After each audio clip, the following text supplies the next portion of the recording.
안녕하세요. 어른책 읽는 아빠 문득 전종환입니다. 어른책 같이 읽는 아빠. 아직도 헤매고 있네요. 너무 오랜만에 해서 그런 것 같습니다. 어른책 같이 읽는 아빠 문득 전종환입니다. 먼저 좀 지혜 씨한테 물어볼게요. 지혜 씨는 그 청년 시절 어릴 때 꿈이 어떤 거였죠? 멋있는 30대가 되고 싶었어요.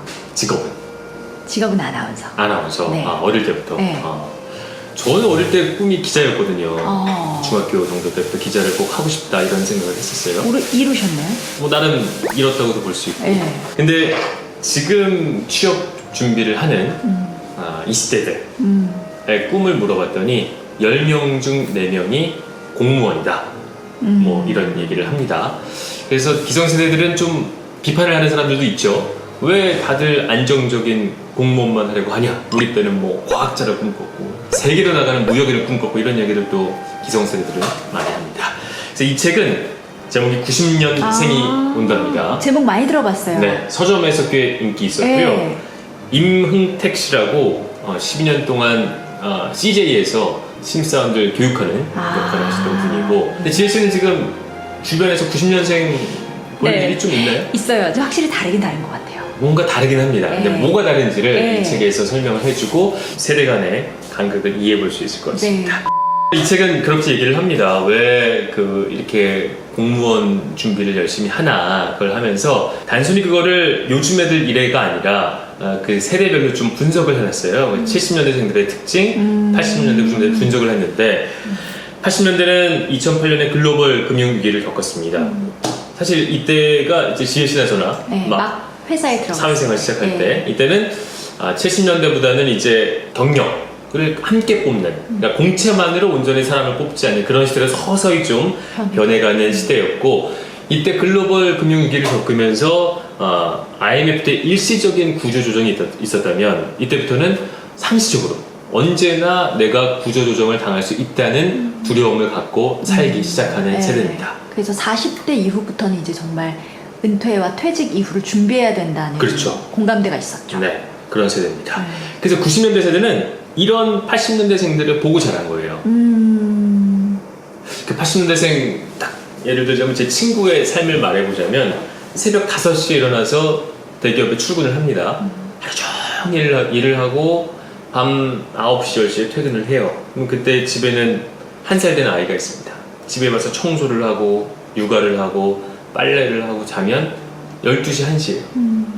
5시에 일어나서 나가는 거예요. 그게 무한 반복되는 게 대기업 직원의 삶이죠. 어릴 때 그렇게 우리 막 대기업에 가야 된다, 그래야 성공하는 거다, 그 말을 들었던 삶이 이거였다는 거를 우리는 경험을 했고 우리 후배들은 그걸 보면서 자란 거죠. 그러면서 그게 답이 아니겠구나라는 거를 깨달아간 게 90년대생이라는 겁니다. 그래서 2년 동안 구급 공무원을 준비한 92년생의 말을 제가 한번 읽어드릴게요. 어떤 생각을 하는지. 월급이 많고 적음은 그다지 중요한 것 같지 않아요. 그 월급을 언제까지 받을 수 있느냐가 중요한 건 아니겠어요. 대기업을 다니는 선배들이 굵지 않더라도 길게 다니는 게 꿈이라고 말하는 거 정말 많이 봤어요. 어차피 사기업에 가서 불안에 떠느니 굵지 않지만 길게 벌 수 있는 공무원의 길을 택하겠어요. 이게 실제 공무원을 준비하는 친구의 생각입니다. 근데 뭐 어쩔 수 없어서 공무원을 준비하는 게 아니라 전략적으로 선택을 한다는 거죠. 대기업을 간 선배들의 삶이 별로란 걸 알고, 그래서 오히려 대기업을 다니다가도 알아서 먼저 때려치고 나는 차라리 일찍 퇴근하고 내 삶을 보장받을 수 있는 공무원의 길을 택하겠다, 이런 삶을 선택하는 겁니다. 그러니까 이게 어찌 보자면 최근에 저성장 시대에 맞는 생존 전략인 거죠. 직업이 아니라 직장에 대한 그렇죠. 그 지금 90년대생들의 느낌은 예전의 우리하고 또 좀 확실히 다른 것 같다는 맞습니다. 생각도 들어요. 저희 윗세대는 직장이란 거는 나에게 전부였고요. 네. 저희만 해도 전부는 아니지만 네. 내 팀, 소속감이랄까요? 소속그룹. 아주 네. 강한. 네. 저희도 좀 그런 편이죠. 맞아요. 아나운서국에 대한 어떤 충성심이 되게 강하고. 근데 이제 친구들은 그런 것도 아니라는 거예요. 그렇더라고요. 네, 그럴 필요도 없다는 것이고, 그게 본인의 삶의 가장 현명한 전략이라는 걸 깨달았다는 거죠. 이제 우리의 고민은 거기서부터 시작이 돼요. 이제 후배들이 막 90년생들이 들어옵니다. 저도 이제 차장이고 중간 관리자가 되거든요. 나도 이제 좀 후배 들어오니까 말이야. 야, 그 오빠가 언제 이렇게 됐냐? 많이 늙었네요. 늙었죠 이제. 처음 들어갔을 때 정말 전종환 선배가 네. 딱 1년 선배였죠. 그렇죠. 정말 긴 검정색 코트를 탁 휘날리면서 아니? 하는데 너무 정말 와 여기 있는 사람들은 정말 어머 세상에 다 이렇게 다르구나 그런 생각을 했었는데 정말 요즘 저희 남편을 보면 중년이구나 많이 늙었구나 그 생각을 하는데 정말 어느덧 회사의 중간 관리자급이 된 거죠. 그래서 여기서 얘기하는 거는 80년대생 저희들이 이제 아까는 사회 경제적으로 얘기를 했다면 웹 네이티브라는 거예요. 그러니까 컴퓨터. 그러니까 처음 등장할 때부터 우리가 자연스럽게 사용하기 시작했죠. 물론 지혜씨와 저는 그러지도 못하지만 그런 시대라면 인터넷과 친했던 마음 먹고 배워야 되는 그렇죠. 세대죠. 그랬다면 지금의 90년생들은 앱 네이티브라는 거예요. 그러니까 스마트폰 앱. 그러니까 어릴 때부터 이거를 자연스럽게 익히고 그래서 뭐 책을 오래 본다거나 이렇게 긴 이야기에 익숙하지가 않아서 그래서 이들을 그 앱 네이티브라고 칭하면서 몇 가지들의 특징을 정리를 3가지로 해주는데 그 중에 하나가 간단한 거 복잡한 건 싫은 거죠. 그 다음에 재미있는 거 아무리 뭐 간단해도 재미가 없으면 싫습니다. 그 다음 마지막이 정직을 요구한다는 정직? 네, 투명성? 투명성. 근데 이 정직이 뭐 내가 나 솔직히 순수해 이런 게 아니라 어떤 시스템이 굴러가는 데 있어서 투명함을 요구한다는 거죠. 그게 정확히 어떤 말인지 이해가 안 될 수 있는데 정태영 현대카드캐피털 사장의 인터뷰에서 이런 얘기를 했었어요. 이걸 들으면 좀 이해가 되더라고요. 회사에서 휴가를 마음대로 써도 된다고 했으면 휴가를 가도 문제가 없어야 하고 직원들에게 내 앞에서 담배 피워도 돼 이렇게 얘기를 했으면 회의하다가 맞담배를 피워도 돼야만 하고 그런 사람에게 왜 이렇게 눈치가 없어 이런 분위기면 안 된다 이런 얘기를 했는데 이분이 뭐 대단히 좀 앞서가는 CEO일 텐데 그러니까 회사에서 저희 때만 해도 야 자유로워 뭐 해 그렇지만 막상 자유롭지만은 않았죠. 뒤에서는 다 이런 얘기를 하죠. 눈치가 없어 왜 이렇게 알아서 못하나 왜 답답하게 굴지 이런 얘기가 대단히 쉽게 통용이 됐었을 거예요. 그러니까 조직의 논리, 조직이 성공하려면 약간 불투명해도 상관없고 그건 뭐 어쩔 수 없는 것이다.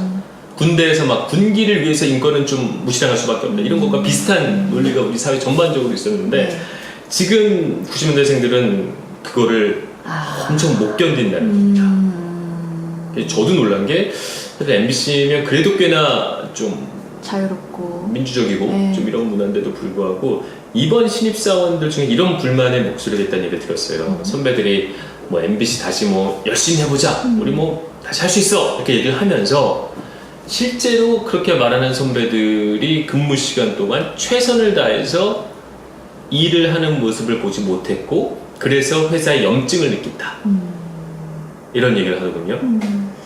그래서 저희 때는 안 했던 생각 아닌가요? 그러니까 선배들의 투명성, 선배들의 정직에 대해서 그렇게 크게 고민하지 않았던 것 같아요. 저희는 정직하고 투명하면 좋은 거고 아니면 저런 사람도 있고 뭐 이런 거지라는데 그런 작은 어떤 투명성에서도 분노를 느낄 수 있고 그래서 보는 기준이 다르다는 겁니다. 그래서 되게 관리가 어렵다는 거예요. 옛날에는 그냥 눈치만 받아 알아서 하는 그런 후배들이 저희였다면 이제 친구들은 8시 10분까지 나와야지 하면 왜 제가 10분 일찍 나와야 되는 거죠? 그렇다고 회사가 저한테 더 돈을 주는 것도 아니지 않나요? 라고 정말 대놓고 말할 수 있고 그 다음에 저녁 때 오늘 약속 없으면 다들 회식까지 그러면 저 약속했습니다 하고 다 가버리고 이런 것들이 요즘 애들 이게 아니라는 겁니다. 그들의 특성을 이해를 해야만 같이 일을 할 수 있다는 얘기를 하고 있습니다. 근데 저는 이 책을 보고 나서 느낀 게 물론 저와도 세대 차이를 느끼고 있고 참 다르다라는 걸 많이 느끼고 있지만 결국에 우리가 선진국화되고 있구나.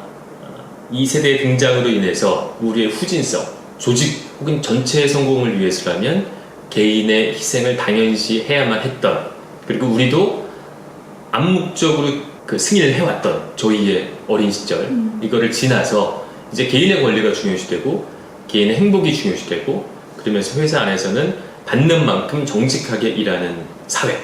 어찌 보자면 우리가 만들어야 되는 좀 더 투명하고 정직한 사회의 모습이 아닐까. 욕망이 사라진 세대의 정직함이라고 생각을 해요. 과거의 욕망이라면 내가 열심히 하면 나도 대단히 잘 나갈 수 있어라는 그런 헛된 희망? 지금 그런 것들이 많이 없어져 있다는 얘기예요. 그래서 오히려 그 안에서 저는 정직함과 투명함이 우리 사회를 좀 새롭게 세팅할 수 있지 않을까 이 책을 보면서 그런 생각을 했습니다. 네. 조직의 입장에서는 오히려 더 이렇게 인재를 잡아두기가 어려운 어렵죠. 상황이 될 것 같아요. 옛날이라면 참고해 이거라면 지금은 그에 적합한 일을 줘야 되고 성과를 내게 해줘야 되고 그렇기 때문에 리더의 역할이 따라와 이게 아니라 다 들으면서 개개인별로 특징을 파악을 하고 그에 맞는 업무를 잘 주고 그에 합당한 평가를 내리고 그러니까 이제 관리자들의 역할이 과거보다 훨씬 더 섬세해져야지만 서로 인정받을 수 있는 예전 같으면 내가 있던 회사를 두고 같은 업계 다른 데로 떠나면 약간의 이제 뭐 이렇게 눈치와 배신자 이런 게 있었다면 지금은 굉장히 거리낌 없이 이직을 하는 시대다 보니까 맞습니다. 그런 세대이고 90년대생을 이해를 못하면 저희가 또 2017년생인 전범민을 어떻게 이해를 하겠습니까? 그 생각하면 또 달라질 거예요 이 세대와 우리가 늙어가면서 그냥 꼰대가 될 게 아니라 지금 젊은이들은 어떤 생각을 하고 있나 정도는 파악을 하고 사는 것이 사회적으로나 가정으로서나 서로 공존할 수 있는 중요한 것이라고 생각하고 이 책은 그런 면에서 그런 힌트를 충분히 줄 수 있다고 재밌네요 오늘. 괜찮았나요? 네 재밌었어요. 전 좀 너무 좀 어렵지 않을까 이게 너무 흥미없는 내용 아닐까 싶었는데 보다 보니까 저도 재밌었고요. 그래서 일독을 추천해드립니다. 네 여기서 인사드리겠습니다. 구독구 구독구 꾹꾹 꾹꾹 약야 소문 병평. 병평 고맙습니다.